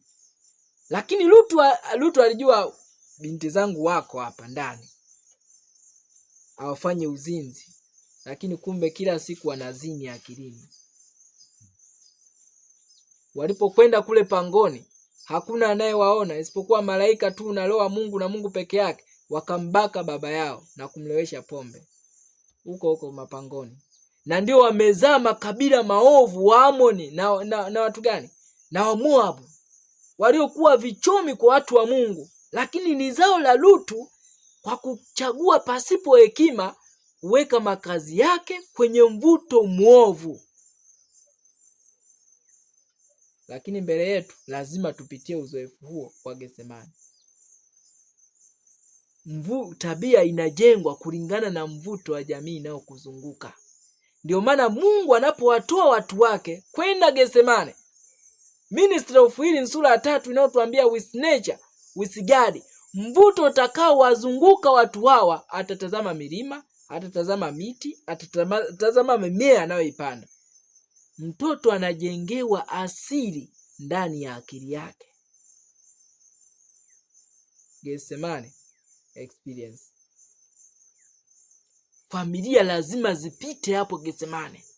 Nini tunachokiona Getsemane? Kuona jukumu la maombi, jukumu la kuomba. Yesu hakuwalalamikia wanafunzi, ila aliwauliza, kweli mmeshindwa kuokesha nami hata risali moja?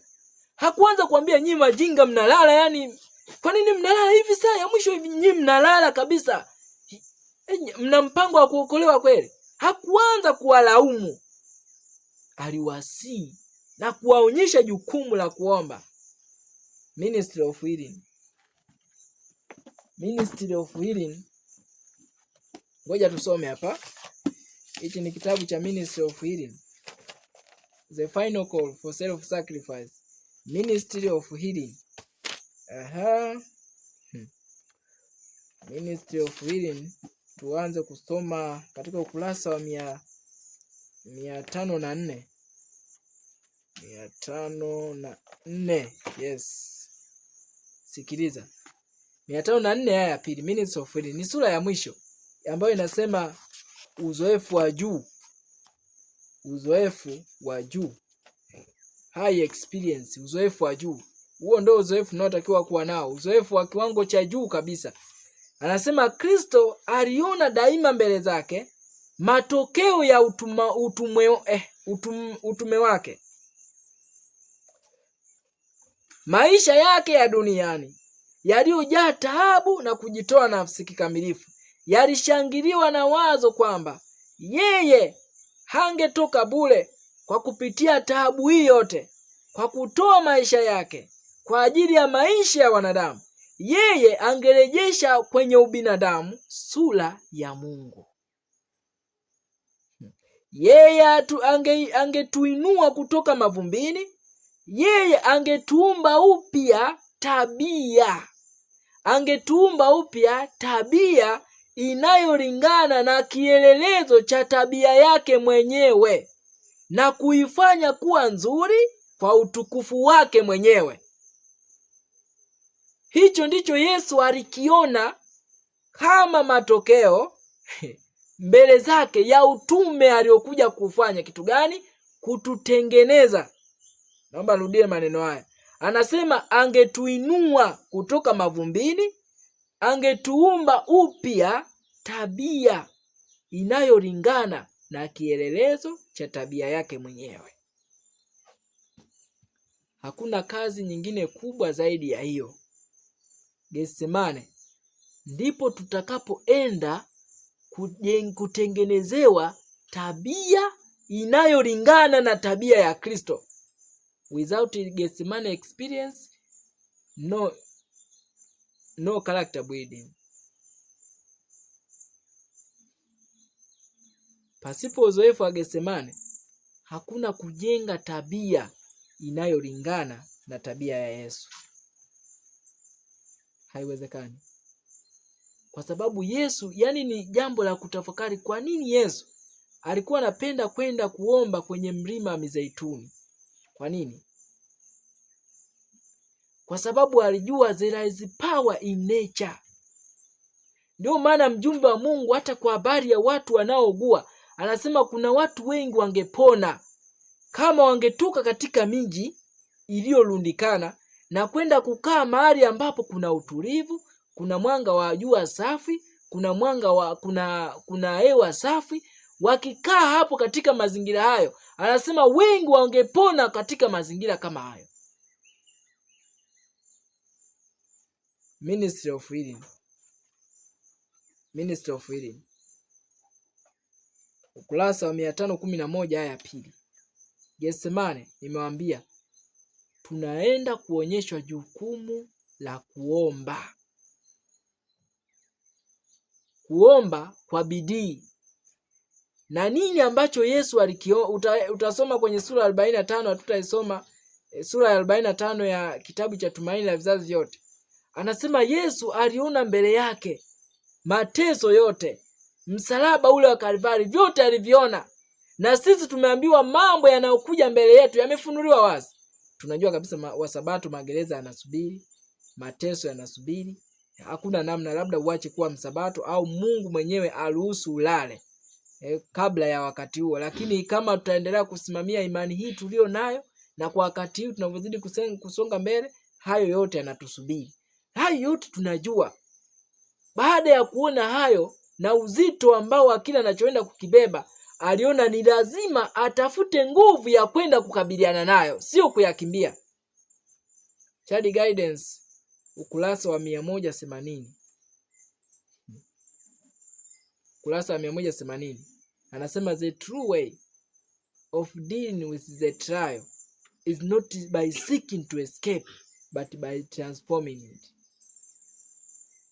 Njia nzuri ya kukabiliana na jaribu sio kujaribu kulikwepa, lakini kulishinda. Maana unaweza ukajaribu kulikwepa ukaenda, na by the way jaribu ambalo lipo kwenye akili zetu ni lazima tulishinde, kwa sababu unatembea nalo. Chuki huwezi kuishinda ukatoka hapa kwenda mahali. Ni kitu ambacho kipo hapa. Kwenda Getsemane, Mungu anataka kutuondolea mazingira fulani yanayotuongezea ugumu wa kushinda majaribu. Maana kama una chuki unaweka kwenye watu wanaokuchokonoa kila muda na kuchokoza, itakuwa ni ngumu. kwa sababu unazungukwa na mazingira ya kuchukia muda wote. Kwa hiyo kwa huruma na kutoa kwenda shamba ili uombe, Baba unisaidie nisulubishe hii chuki iondoke. Kwa nini nakazia sana hapo? Ujumbe wa mwisho wa rehema ni ufunuo wa tabia ya Mungu ya upendo. Kinyume cha upendo ni ubinafsi ambao unazaa chuki, kiburi, uchoyo, fitina, tamaa mbaya na vitu vingine. Sikiliza, anasema ilikuwa ni kwa njia ya imani na maombi kwamba Yakobo alitoka kwenye hatua ya kuwa mtu dhaifu na mwenye dhambi na kuwa mkuu na Mungu. Hivyo ndivyo jinsi wewe unavyoweza kuwa mwanaume na mwanamke wa kusudi la juu na takatifu na lenye maisha ya utukufu, mwanaume na mwanamke ambaye kwa namna yoyote ile hautapindishwa au kuyumbishwa kutoka kwenye ukweli, haki na uadilifu. Hautapindishwa, hautayumbishwa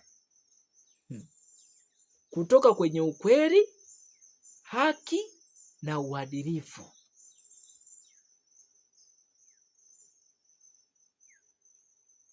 Kila mtu anabanwa na mambo ya dharura, mizigo na majukumu, lakini kwa kadiri nafasi yako inavyozidi kuwa ngumu zaidi na jinsi mizigo yako inavyozidi kuwa mizito zaidi, ndivyo jinsi unavyomhitaji Yesu.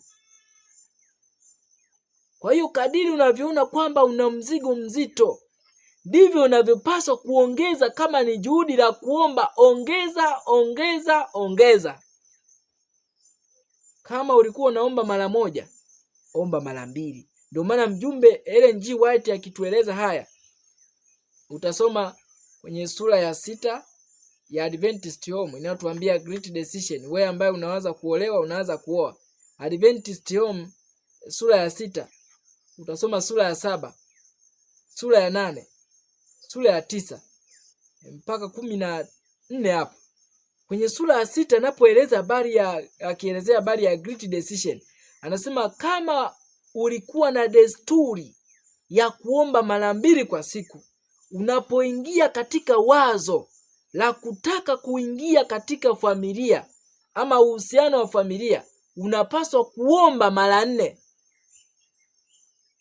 Tupo katika wakati ambao The Great Controversy sura ya 32 aya ya mwisho ya sura ya 32 Pambano Kuu, anatuambia hakuna mtu aliye salama kwa siku moja au kwa saa moja bila kuomba. Kwa hiyo nini ambacho tunaambiwa? Kama unawaza kuingia kwenye familia, nini ambacho mjumbe wa Mungu anakuambia, ananiambia? Kuomba kuwe ni swala la maisha yako. Ni wakati wote. Kwa wakati tuliopo, sio kuomba tena mara 4 leo, ni wakati wote. Ila kama ulikuwa unaomba mara 4 kwa siku, unatakiwa kuomba mara 8 kwa siku. Kuonyesha how this issue is serious.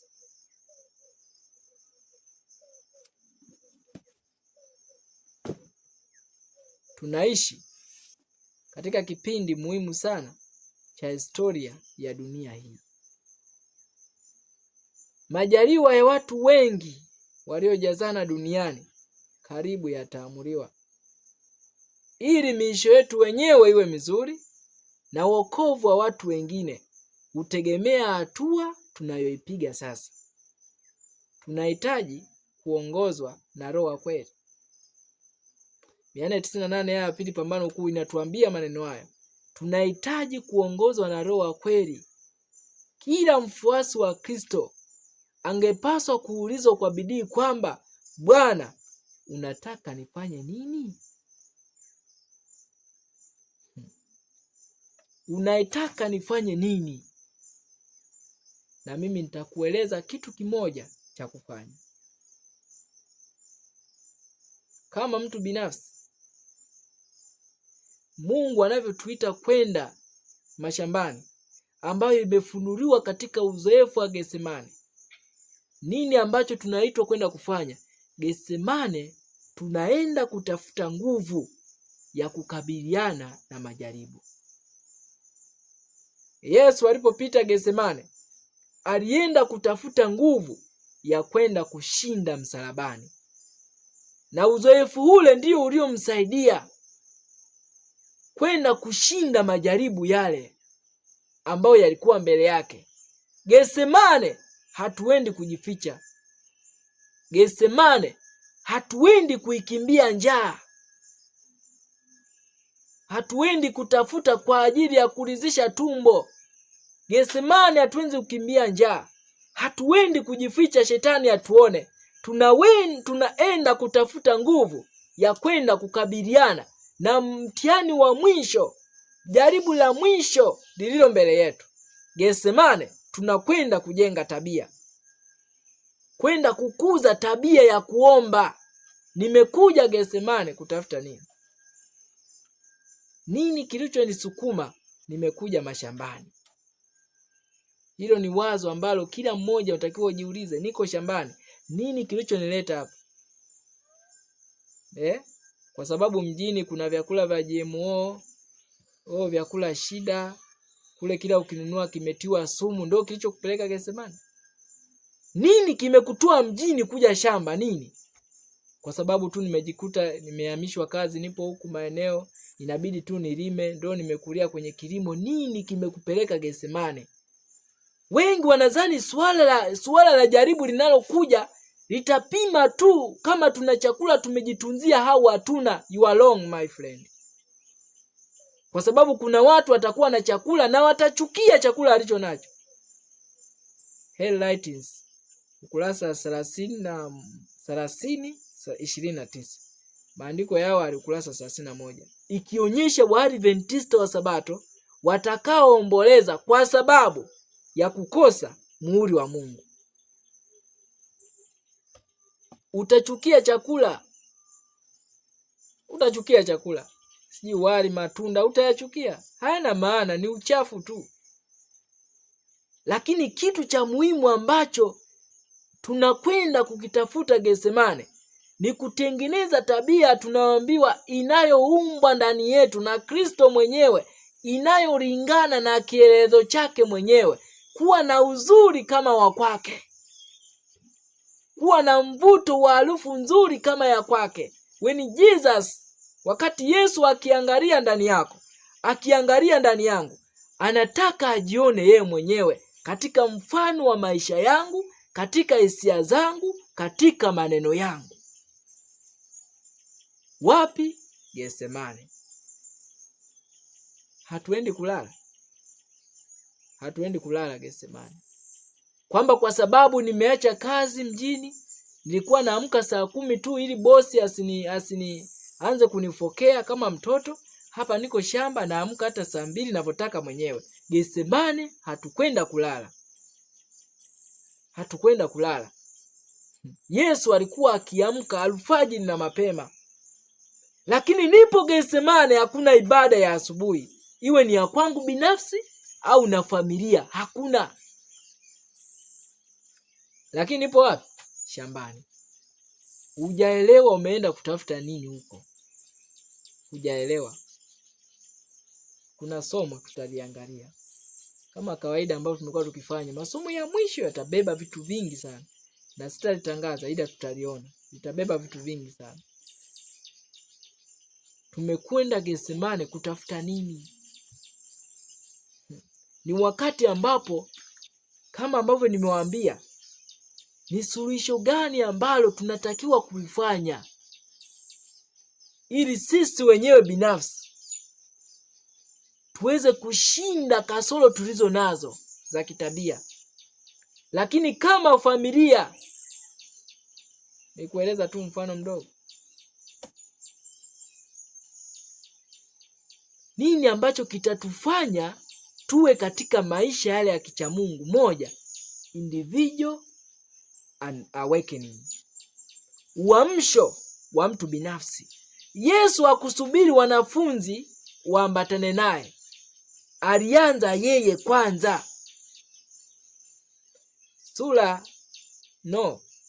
Ukurasa wa 121 wa kitabu cha ujumbe kwa vijana, ukasome hapo. Anasema kama unataka maisha yako yawe mfano na kielelezo, ishi ukweli unaoamini.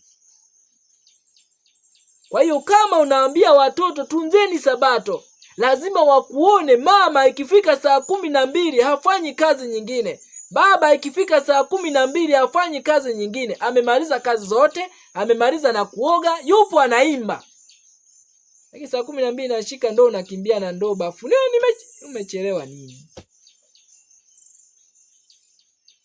Naona kabisa nini kinachochelewesha, kwa sababu anachelewa kupika.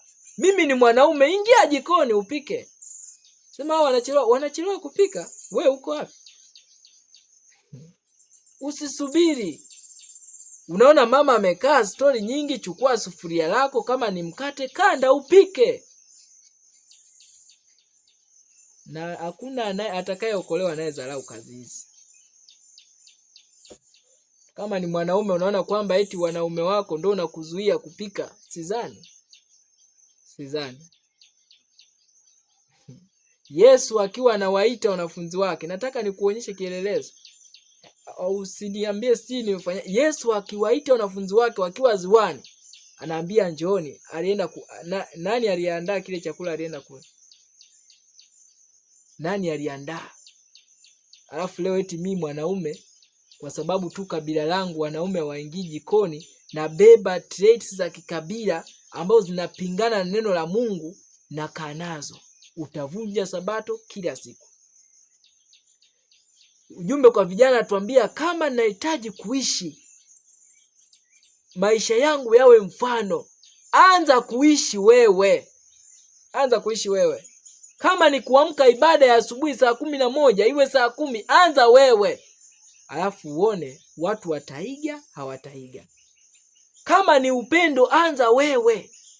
Kuzungumza kwa upole, anza wewe. Usinilazimishe mimi niishi kitu ambacho umeshindwa. Natuambia injili itakuwa ni injili pale ambapo kile ambacho sisi tunakihubiri tumeweza kukiishi. Angalia Petro alivyokuwa Paulo alivyokuwa akimwambia Petro. Anasema ikiwa wewe uliye Myahudi, ni kitabu cha Galatia ngapi? 2:14. Galatia 2:14, hebu tusome hapa. Galatia 2 mstari wa 14.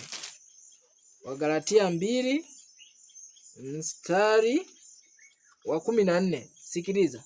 Anasema hivi, walakini nilipoona ya kuwa njia yao haiendi sawasawa na ile kweli ya injili, nilimwambia Kefa, ambaye ni Petro, mbele ya wote, ikiwa wewe uliye Myahudi wafuata desturi za mataifa wala si za Wayahudi, kwa nini unawashurutisha mataifa kufuata desturi za Wayahudi? Ikiwa wewe uliye Mwadventista msabato unafuata desturi za kiulimwengu, kwa nini kuwashurutisha walimwengu wafuate desturi za kisabato? Inawezekanaje? Wewe umeshindwa kuitunza siku ya Sabato, kuifanya kuwa takatifu. Hakuna mipaka iliyowekwa kwenye mazungumzo siku ya Sabato. Hakuna. Bwana ile shamba lako vipi? Si nini tayari amekuhamisha. Hakuna mipaka ya mazungumzo. Kushindwa kuambia Bwana hili swali niulize baada ya Sabato. Haelewi, kata simu. Ataelewa tu baada ya Sabato. Yaani lazima kuwe na mipaka fulani. Ili maisha yawe kielelezo, lazima nianze kuishi mimi. Baba, ninatamani kwa sababu tunaishi kwenye wakati ambao lazima kweli kuwe na upendo ndani ya familia. Lazima. Familia nyingi za Waadventista wa Sabato zinaugua. Watu binafsi wanaugua, lakini tumefika wakati lazima kuwepo na uponyaji. Kwa hiyo baba, mama lazima wakae. Kama kweli wamezamilia kuokolewa, na hakuna mchawi wa kuwasaidia kuondokana na matatizo ya kifamilia isipokuwa ni hao wawili.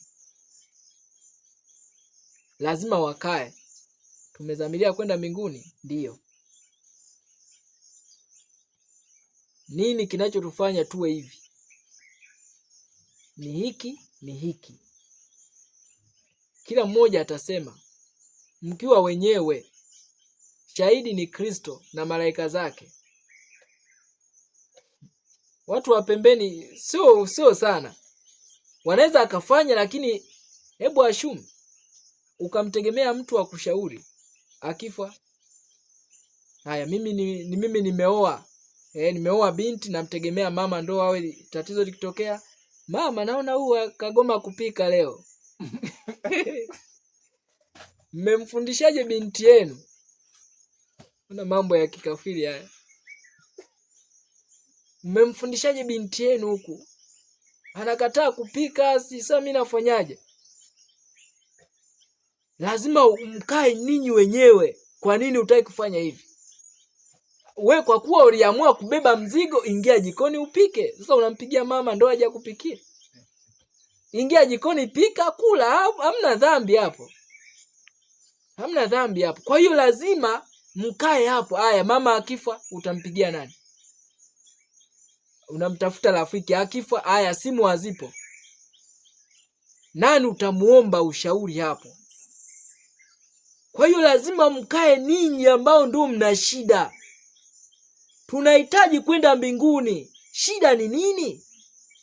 Hili na hili. Sasa ni wakati wa kujitoa kafara. Interest hizi zizikwe za pande zote mbili. Zibakie interest za Yesu peke yake. Kama alivyoeleza kwenye kitabu chake cha Nyumba ya Mwadventista. Ukurasa, hivi vitabu viko tofauti. Sura ya 17 inasema wote wawili. Aya 2 za mwisho utaenda kusoma hapo. Nikwambia nitaeleza in general, na ninaamini hili linawezekana. Siamini kabisa kwamba hakuna mgogoro usiosuluhishika.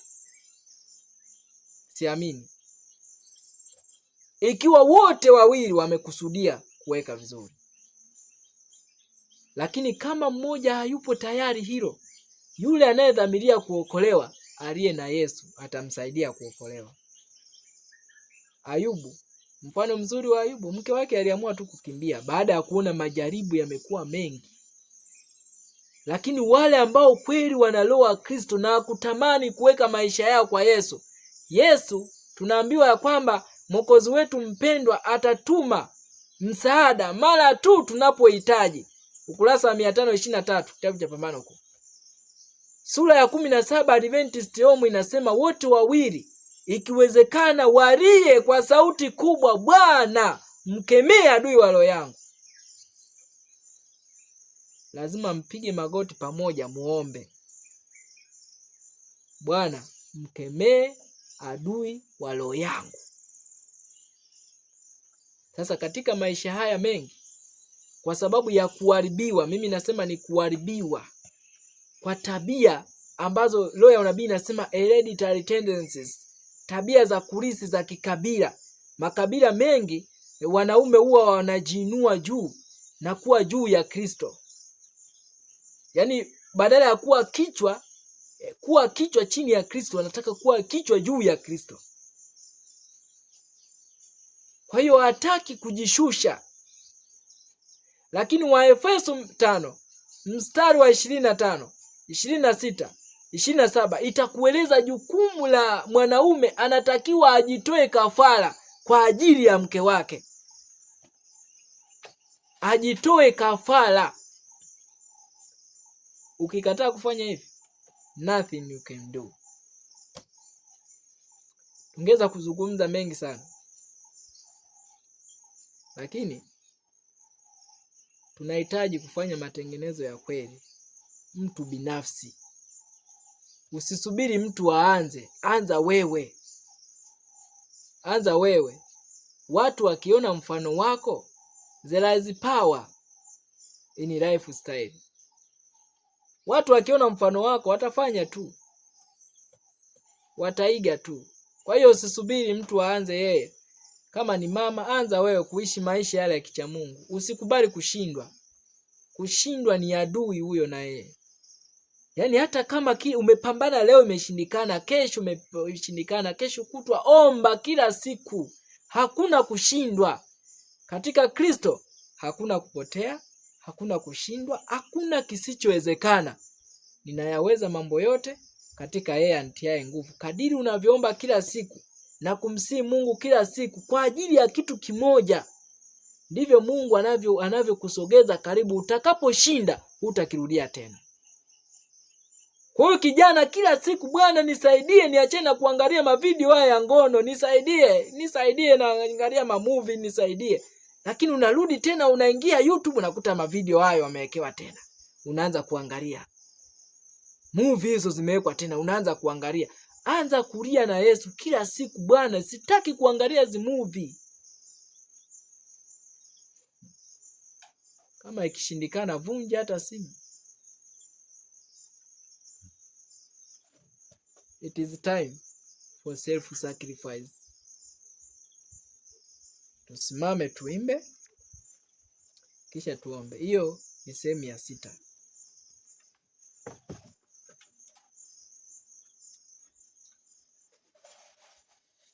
Wimbo namba 116. Bwana anatamani kutusaidia.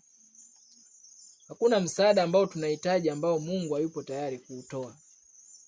Ni pale tu ambapo hatui tayari sisi kupokea msaada unaotolewa. We are nearing home. Tunakaribia nyumbani kabisa, lakini kuna kazi kubwa ya kufanya. Uzoefu wa uchungu wa Getsemani lazima tuupitie. Kukataa kwenda Getsemani, kukataa kwenda Kalvari. Kukataa kwenda Kalvari, kukataa kupaa mbinguni. Lazima tupite Getsemani. Uchungu unatusubiri. Lazima tulie miguuni pa Yesu. Kama Mariamu aliona ni heri kama nitalia na dhambi zangu hizi ambazo nimekataliwa na kila mtu, ila nitalia miguuni pa Yesu. Hakwenda kulia kwa malabi, maana malabi walibeba tabia ya shetani. Wangemuongezea lungu, wewe naye unanichafua hapa. Si uliyataka mwenyewe? Ndio angemwambia hivyo. Lakini Yesu alimhurumia. Baadaye alikuwa ndiye shuhuda wa kwanza kupeleka habari za kufufuka kwa Yesu. Mtu ambaye unamdharau leo, unamuona chombo ambacho hakifai, ambacho kinadharaulika kabisa, huenda ndiyo huyo ambaye atabeba ushuhuda mkubwa kwa ulimwengu na kuwasaidia wengi kuokolewa katika maisha na siku zinazokuja. Kiumbe ambacho unakidharau kabisa kwamba ni takataka isiyofaa leo, hauwezi kujua kesho itakuwaje. Counsels for the Church natuambia hatuwezi kujua leo jinsi mashindano yetu yatakavyokuwa makubwa kesho. Hauwezi kujua. I know nothing about myself. What will follow tomorrow? We know nothing. Nini kitafuata kesho? Hatujui. Ni nani atakayemtumia kwa ajili ya kukusaidia kupiga hatua pale ulipo? You know nothing. Bwana ninataka hili, kwa kuwa nimechafuka kwa moto au kwa maji, unisafishe kabisa. Unisafishe Mwokozi, ndani na nje kwa moto, utakavyo ili dhambi ife kwangu, ife kwangu. Kupewa hekima yote itakuwa tunu kubwa, lakini moyo safini bora kwangu, bora kwangu. Unisafishe Mwokozi, ndani na nje kwa moto, utakavyo ili dhambi ife kwangu, ife kwangu. mpaka moyo ni safi, siwezi kuyafahamu mambo mazuri ya mbingu, mambo mazuri ya mbingu. Unisafishe Mwokozi, ndani na nje kwa moto, utakavyo ili dhambi ife kwangu, ife kwangu. Unisafishe Mwokozi, ndani na nje kwa moto, utakavyo ili dhambi ife kwangu, ife kwangu.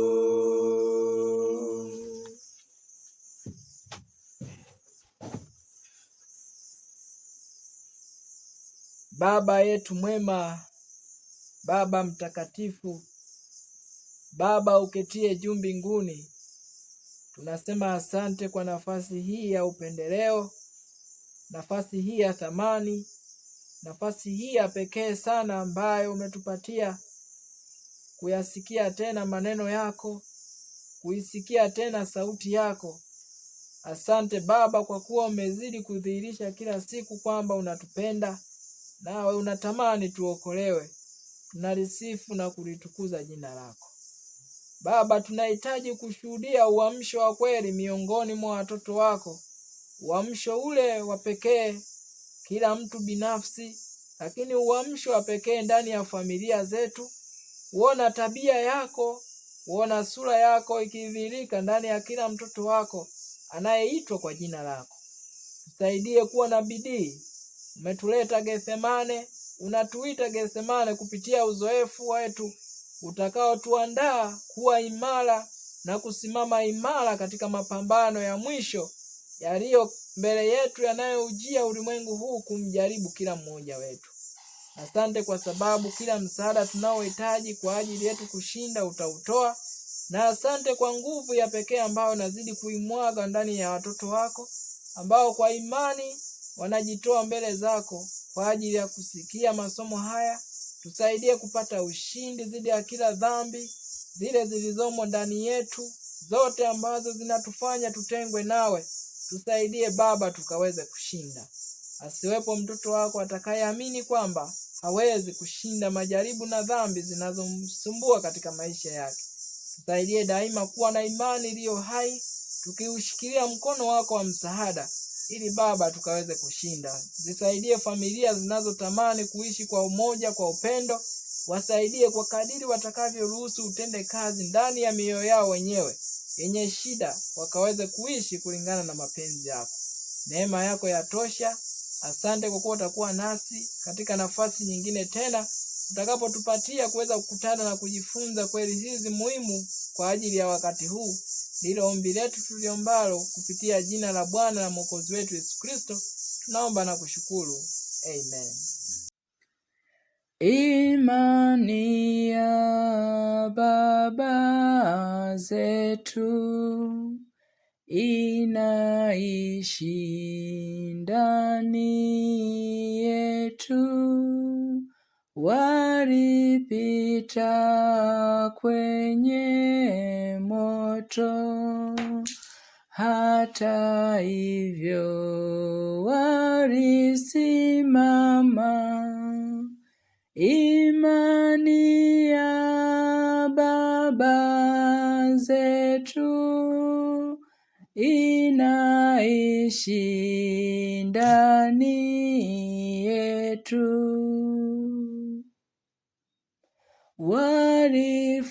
walifungwa gerezani, japo